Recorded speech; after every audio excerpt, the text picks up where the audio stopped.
Kurnool forest range పరిధిలో green కో సంస్థ పర్యావరణ నిబంధనల ఉల్లంఘన, అటవీ భూముల ఆక్రమణలు, మీడియా కథనాలు, అలాగే ఫిర్యాదులు ఉప ముఖ్యమంత్రి పర్యావరణ అటవీ శాఖ మంత్రి పవన్ కళ్యాణ్ దృష్టికి వెళ్లాయి. దీంతో వెంటనే స్పందించిన పవన్ కళ్యాణ్ అటవీ శాఖ ముఖ్య అధికారులతో మాట్లాడారు. గ్రీన్ కో సంస్థ చేసిన పర్యావరణ ఉల్లంఘనలు, అటవీ భూముల ఆక్రమణలపై నివేదిక ఇవ్వాలని ఆదేశించారు. నివేదిక తీసుకుని గురువారం సమావేశానికి రావాలని ఆదేశించారు. రాష్ట్రంలో పారిశ్రామిక కాలుష్యంపై పొల్యూషన్ ఆడిట్ నివేదిక ఇవ్వాలని కాలుష్య నియంత్రణ మండలికి ఆదేశాలు ఇచ్చారు. పొల్యూషన్ ఆడిట్పై డిప్యూటీ సీఎం పవన్ ఈరోజు సమీక్షించనున్నారు.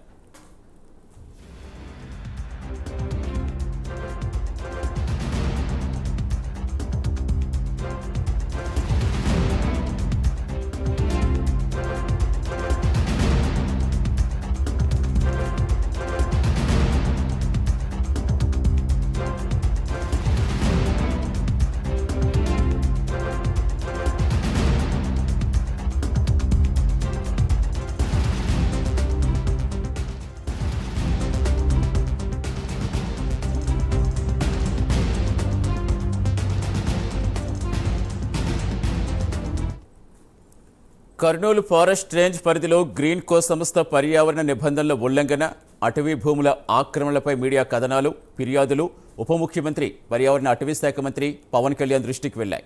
దీంతో వెంటనే స్పందించిన పవన్ కళ్యాణ్ అటవీ శాఖ ముఖ్య అధికారులతో సమావేశమయ్యారు. గ్రీన్ కో సంస్థ చేసిన పర్యావరణ ఉల్లంఘనలు, అటవీ భూముల ఆక్రమణలపై నివేదిక ఇవ్వాలని ఆదేశించారు. నివేదిక తీసుకుని సమావేశానికి రావాలని ఆదేశించారు. రాష్ట్రంలో పారిశ్రామిక కాలుష్యంపై పొల్యూషన్ ఆడిట్ నివేదిక ఇవ్వాలని కాలుష్య నియంత్రణ మండలికి ఆదేశాలు ఇచ్చారు. పొల్యూషన్ ఆడిట్పై డిప్యూటీ సీఎం పవన్ కళ్యాణ్ ఈరోజు సమీక్షించనున్నారు.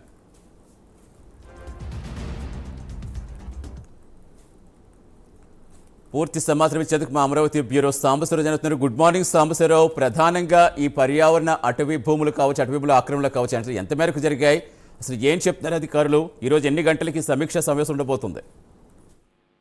మార్నింగ్ సతీష్, మనం చూసినట్లయితే డిప్యూటీ సీఎం పవన్ కళ్యాణ్ ఈ రోజైతే మాత్రం అటు పొల్యూషన్ సంబంధించి అటవీ శాఖ అధికారులకు సంబంధించి ఆయన భేటీ కాబోతా ఉన్నారు.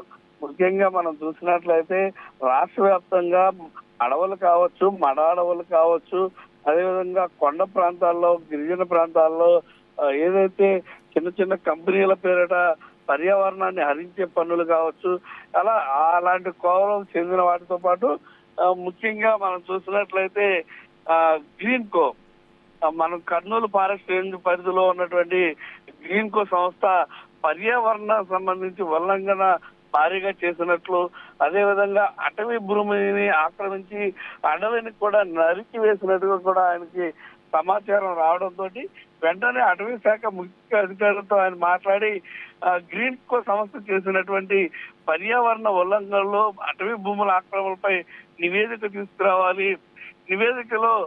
నివేదికతో రేపటి లోపు అంటే ఈ రోజుకి ఎట్టి పరిస్థితుల్లో సమావేశానికి హాజరు కావాలంటూ కూడా ఆయన చెప్పడం జరిగింది. అదేవిధంగా రాష్ట్రంలో పొల్యూషన్ నివేదిక కూడా ఇవ్వాలని కాలుష్య నియంత్రణ మండలికి కూడా ఆయన ఆదేశాలు జారీ చేయడం జరిగింది.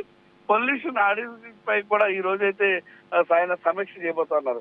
ముఖ్యంగా మనం చూస్తా ఉన్నాం, చిన్న కంపెనీలు కావచ్చు, పెద్ద కంపెనీలు కావచ్చు, ఎవరైనా కావచ్చు, ఏదైనా అటవీ సంపదను కానివ్వండి, పారిశ్రామిక ఉద్యోగాలు కల్పించడానికి పరిశ్రమలు పెట్టాలి కానీ దానివల్ల పర్యావరణానికి ముప్పు, మానవాళికి ముప్పు రాకూడదంటూ కూడా ఆయన చెప్తున్నటువంటి పరిస్థితి. దానికి సంబంధించి ఎవరైతే పర్యావరణానికి సంబంధించి అనుమతులు తీసుకుని, అనుమతులు కాకుండా ఇతర అంశాల్లో కూడా వారు ఎక్కువగా ప్రమేయం చేసుకుంటూ అటవీ భూములు ఆక్రమించడం కావచ్చు, అటవీని నరికివేయడం కావచ్చు, ఇలాంటి కార్యక్రమాలకు ఉల్లంఘించిన వారికి, అదేవిధంగా అటవీ భూముల్లో విచ్చలవిడిగా కాలుష్యాన్ని ఎక్కువగా అంటే స్మోక్ రూపంలో కావచ్చు, ఇతర అంశాల్లో కావచ్చు, మొత్తం మీద ఇలాంటి చేసే వారందరినీ కూడా ఉపేక్షించేది లేదంటూ కూడా చెప్తున్నటువంటి పరిస్థితి. వాటికి సంబంధించి రాష్ట్ర వ్యాప్తంగా ఉన్నటువంటి కంపెనీలకు సంబంధించి కావచ్చు, అటవీ ప్రాంతాల్లో ఉన్నటువంటి చిన్న ఏదైనా సరే, ఏ పరిశ్రమ అయినా సరే, వాటన్నిటికి సంబంధించినటువంటి నియమ నిబంధనలు ఏ విధంగా ఉన్నాయి, ఆ నియమ నిబంధనలు ప్రస్తుతం ఏ విధంగా వారు కంటిన్యూ చేస్తా ఉన్నారు, లేక వారు దాన్ని ఏమైనా మిస్లీడ్ చేస్తా ఉన్నారా, వీటన్నిటికీ సంబంధించి కూడా ఒక నివేదిక కావాలంటూ కూడా ఆయన పోవడం జరిగింది. ఆ నివేదికతోటి ఈ రోజైతే మాత్రం అటు అటవీ శాఖ అధికారుల్ని, ఇటు పొల్యూషన్ బోర్డు అధికారుల్ని, అదేవిధంగా పర్యావరణానికి సంబంధించినటువంటి మొత్తం రాష్ట్ర వ్యాప్తంగా ఉన్నటువంటి అధికారులందరికీ సంబంధించి కూడా ఈరోజు సమీక్ష అయితే నిర్వహించబోతున్నారు. ఈ సమీక్ష సమావేశం 11 గంటల నుంచి కూడా స్టార్ట్ అవబోతా ఉందని కూడా మన సమాచారం అవుతోంది. కాబట్టి ఈ సమావేశానికి అందరూ కూడా అధికారులు తమ వద్ద ఉన్నటువంటి నివేదికలు తీసుకుని కూడా రావాలంటూ కూడా ఆయన ఆజ్ఞాపించడం జరిగింది. Right, thank you Sambasivarao.